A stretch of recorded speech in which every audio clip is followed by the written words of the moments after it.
Warriors, I have a very exciting guest today, Alejandro Glatt. He is an NFT creator and artist based out of Tulum, but we have him here today in Miami prepping for Art Basel.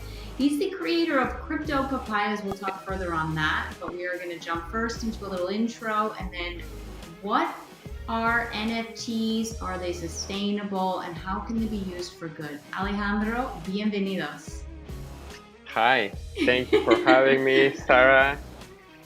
We met in a really special event during Sustainable Swim Week, and it was really special. We were in the same panel, speaking about the sustainable NFTs and the future of NFTs, and I had a pleasure to share what I've been working on. But I can say that from that day to today, that it's been like 3 months. My projects have been having a big progress, and I've been traveling to different parts, learning from different people, and right now I'm back in Miami, ready to make a big impact and to keep doing more stuff. So ready and happy to be here.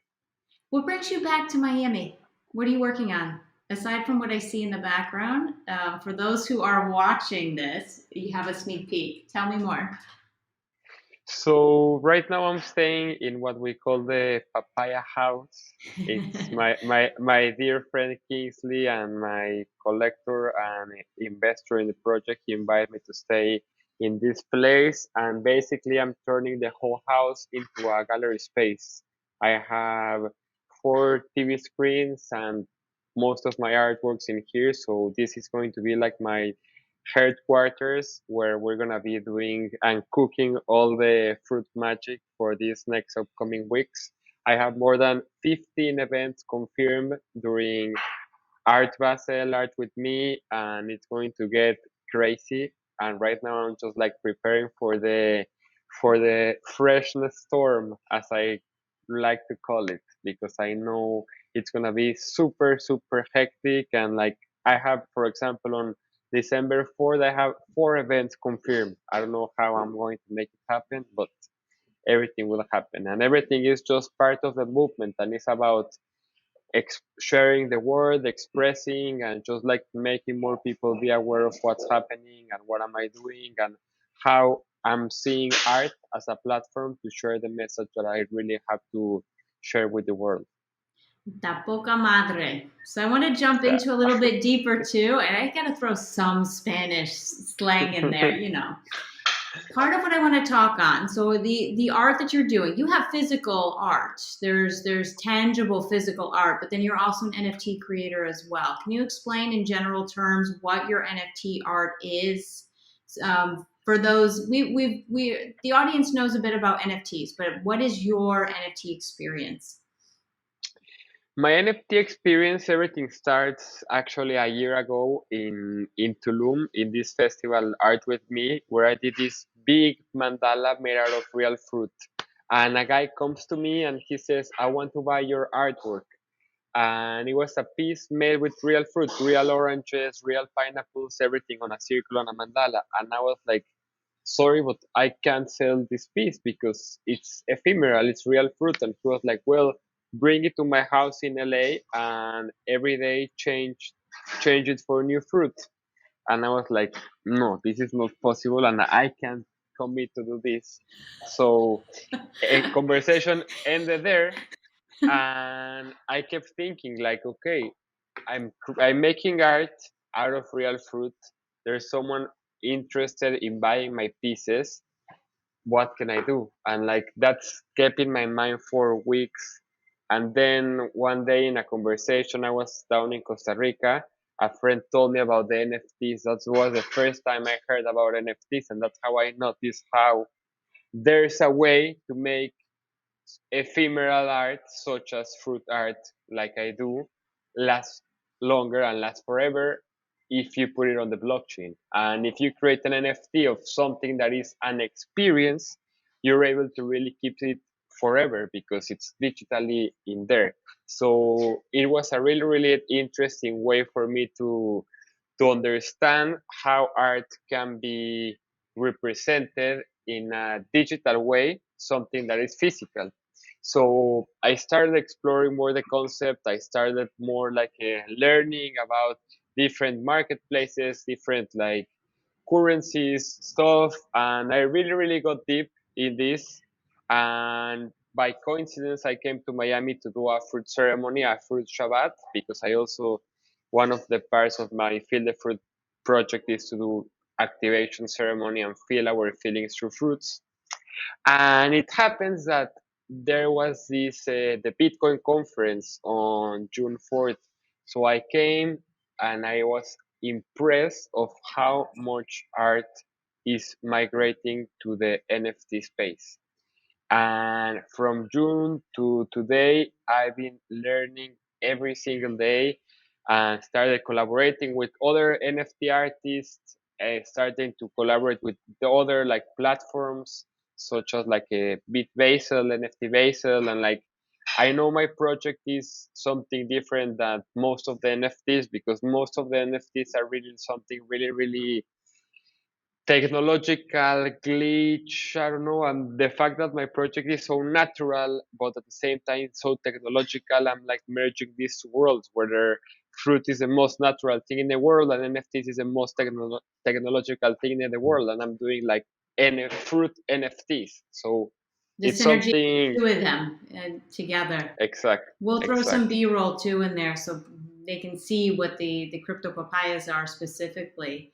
And Exactly. I witnessed firsthand your mandalas. So let me get this straight too. A gentleman came to Tulum, saw your work. He's based in LA. He wanted you to be there in his house to change out the Yeah, fruit.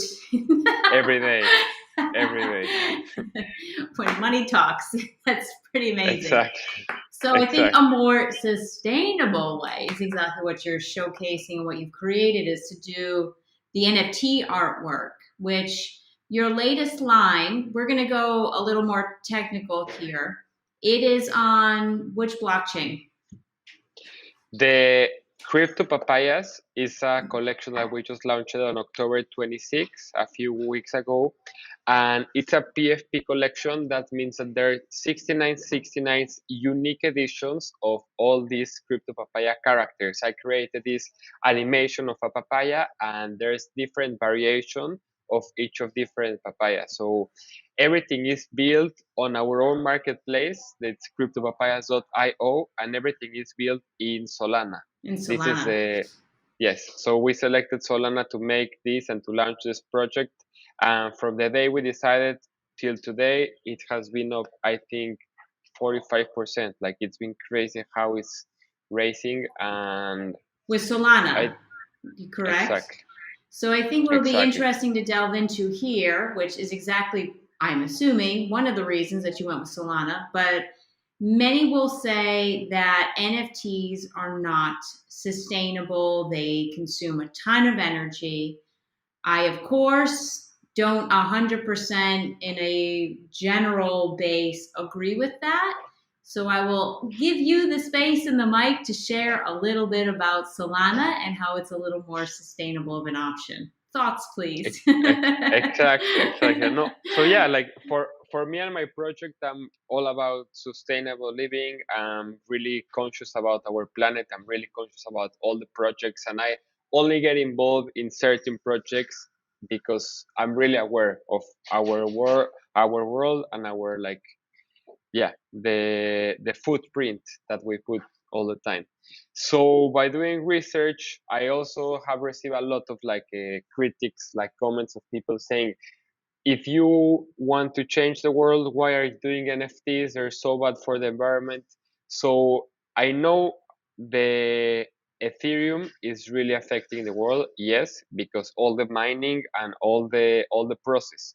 But Solana, in the other hand, is much more cleaner, and it has all this footprint that is like good for the environment. And of course, if we're launching our collection, that was one of the objectives. So after doing a really long research on which currency and how and why, we were going to go with Cardano all the way, but then we selected Solana, and I think it was a great decision because we're also being backed up or by all the Solana community.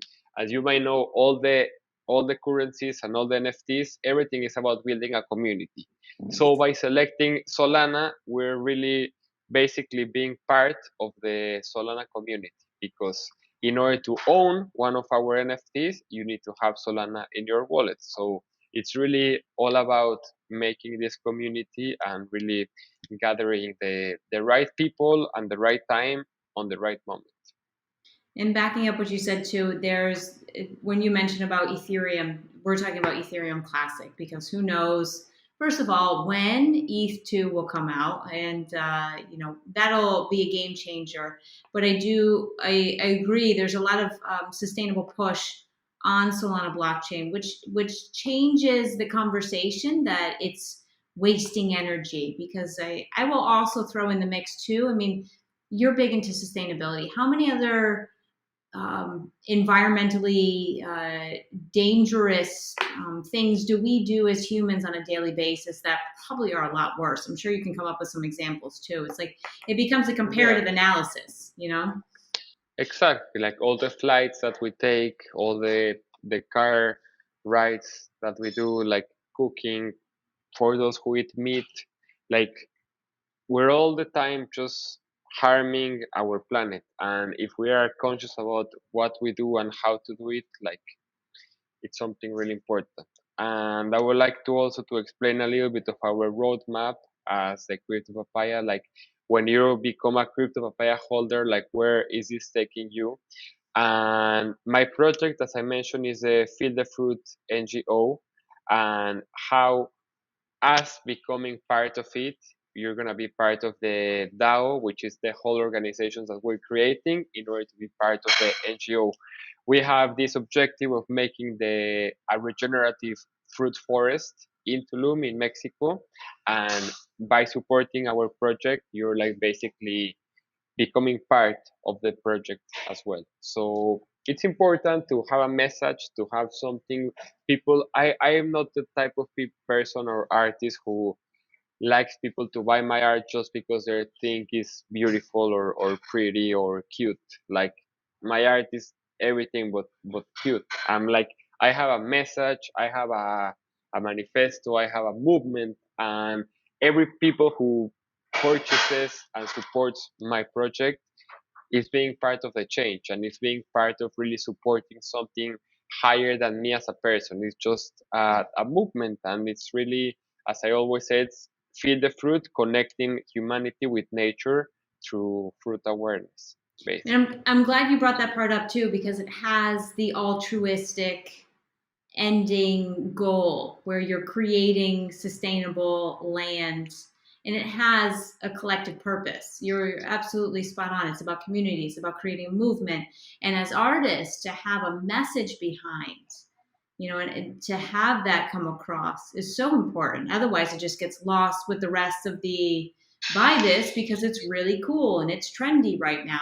It's more becomes an investment in the belief of I believe, which is the core of what cryptocurrency is. What keeps Exactly, it's the same thing. People will argue that it's not like fiat, but what gives dollars their value? Our belief in that the dollar actually has value, or doesn't. At this point, exactly, that it doesn't.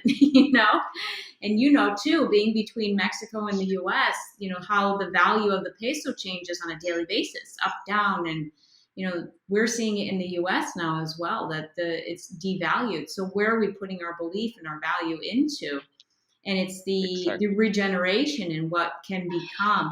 Tell me a little more. Where in Tulum are you creating? What does that look like for the future? And how do NFTs, aside from the is there an interactive experience that you're creating with the NFTs in that actual space? And maybe that's something you don't know right now, but it just kind of came to mind that I wanted to ask.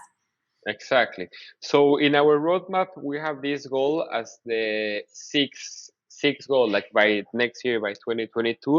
But of course, I have already like a scan. We have this land. It's in Macario Gomez. It's in the kilometer 18 towards Tulum town to Coba. So it's like really deep in the jungle, because the deeper you get in the jungle of Tulum, the more thriving and abundance of all this nature you can get. So we have all this project.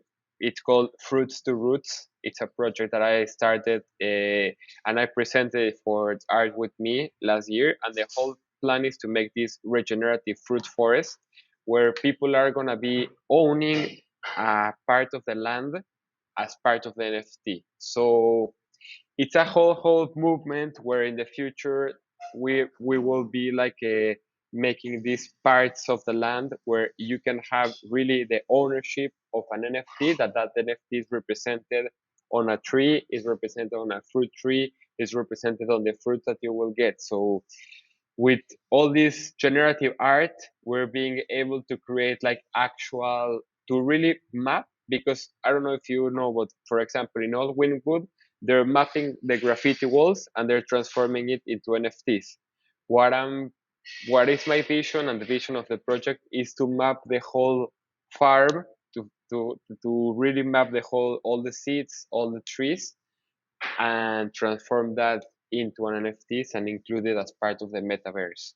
So that's something that I haven't seen anyone doing it, because everyone is really focused on the, yeah, on the walls, on the streets, on the cars, but there's a big part to explore with the connection between NFTs and nature, and that's where the worlds collide, and that's when can we really make a change.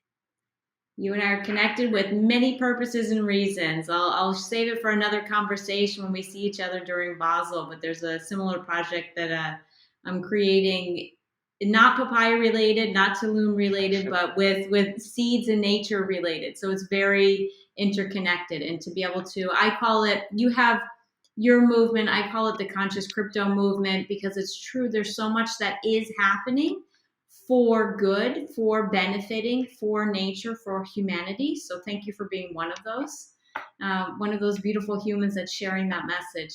We're going to drop the link below for CryptoPapayas.io. All of the time lapse and outline I know is on that landing page as well, which is beautifully described. For anyone who wants to look at the papayas and purchase and invest in this sustainable community and movement, they can do that there as well via the Solana blockchain. All the links are there on your site. And I have one more question for you. What else do you eat besides fruit?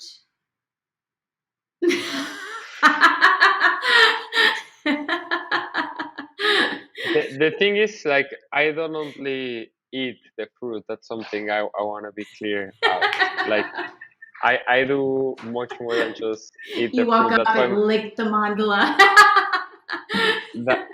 That's why the project is called Feel the Fruit, because I'm all about really connecting our senses through fruits, and it's like really have a deep immersion and connection with fruits through our bodies. But to answer your question, that sometimes I mostly vegan, but sometimes, you know, once in a while I I do my sins. But I call it that's it. flexitarian, you know? I call it flexitarian. We do what we got to do. So aside, if you were to have, let's see, I hear cooking in the background. If you're going to go have a late lunch right now and fruit is not an option, what is Alejandro eating? Corn. You can find Corn. me eating Okay. corn. Gluten-free. Fair enough. And it's actually really, what do you call it in Mexico? The street corn. I forget. El esquite. Esquite, yes, exactly. Sí. And you put all the, I can't do the butter, but all the seasoning that's on it. Ah, okay. On that closing hunger note, Alejandro, really a pleasure. I'll see you during Art Basel. Thank you for sharing this. And you can also, I'm going to be sharing your artwork as well, so people can look out for that one. And really beautiful work. Keep it up. You're creating impact through art, which I love to see and support. Thank you so much for inviting, and thank you so much for being part of the movement, and feel the fruit. Feel the fruit! We'll create a chant on that one. NFT that one, okay? Exactly. Thank you.